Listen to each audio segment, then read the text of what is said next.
किसान साथियों नमस्कार। हमारा उद्देश्य सिर्फ खबरें देना नहीं है, तेजी मंदी की रिपोर्ट देना नहीं है या मंडी के भाव देना नहीं है, बल्कि किसानों को सटीक जानकारी और सही राह देना ही हमारा उद्देश्य है। हम जानते हैं कि किसानों का दर्द क्या होता है। कभी मेहनत का दाम नहीं मिलता तो कभी मौसम धोखा दे जाता है, लेकिन भाइयों, अगर आपकी मेहनत सही है और सोच नीयत सही है तो रास्ता खुद ब खुद हो जाता है। किसान ही रीढ़ की हड्डी है देश की, और आपकी मेहनत ही इस देश को आगे बढ़ाने में सहायक है और इसको सही सलामत रखने में सहायक है। चलिए चलते हैं, आज प्याज के बारे में पूरी जानकारी प्राप्त करते हैं, तेजी मंदी की रिपोर्ट जानेंगे। तो आइए आज समझते हैं कि आने वाले दिनों में प्याज के भाव किस दिशा में जा सकते हैं। देखिए भाइयों, खेती का एक पुराना नियम है कि जिस फसल के दाम एक साल अच्छे रहते हैं, अगले साल किसान उसी की बुआई ज़्यादा कर देते हैं। यही हाल इस बार प्याज में साथ हुआ है। पिछले साल प्याज के दाम अच्छे मिले तो किसानों ने इस बार इसकी खेती बड़े पैमाने पर की। नतीजा ये हुआ कि मंडियों में प्याज की आवक बढ़ गई और भाव में दबाव आने लगा।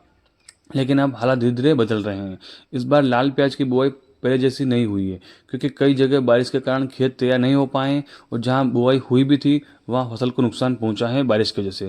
पहले नासिक और महाराष्ट्र मध्य प्रदेश की मंडियों में सबसे ज़्यादा प्याज की आवक होती थी लाल प्याज की, लेकिन वहाँ भी अब प्याज की मात्रा कम दिखाई दे रही है।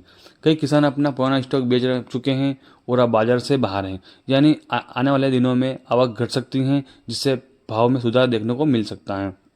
दूसरी ओर हाल ही की भारी बारिश की फसल को नुकसान पहुंचा है। कई जगह नई फसल की बुआई में देरी हुई है। अब किसान दोहरी मार झेल रहा है, एक तरफ पुराने प्याज के दाम कम और दूसरी तरफ नई फसल का नुकसान। अब बात करें बाजार के रुझानों की, तो कई व्यापारी बिना सोचे समझे भीड़ का देखकर खरीद फरोख्त करते हैं। इससे बाजार में अस्थायी उतार चढ़ाव देखने को मिलता है। कभी बेचने वाले बढ़ जाते हैं तो कभी खरीदार ज़्यादा हो जाते हैं। टेक्निकल रूप से देखा जाए तो प्याज का बाजार अभी अपने औसत मूल्य से नीचे चल रहा है। नई और मजबूत खरीदारी तब देखने को मिलेगी जब दाम 1300 रुपये 1400 रुपये से ऊपर जाएंगे। फिलहाल बड़े स्टॉकिस्ट नुकसान झेल रहे हैं, इसलिए अभी बाजार में ट्रेडर्स की सक्रियता ज़्यादा है, किसान की नहीं। कि किसान कम है लेकिन उनको भी नुकसान झेलना पड़ रहा है। आने वाले हफ्तों में प्याज के भाव में सुधार के संकेत मिल रहे हैं।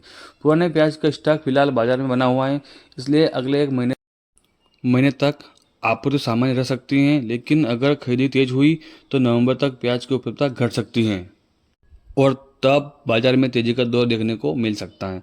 कुल मिलाकर आने वाले दिनों में प्याज के दाम में सुधार की संभावना बन रही है। अगर मौसम सामान्य रहा और बुआई सही समय पर हुई तो किसानों के लिए अच्छे दिन और आने की उम्मीद है।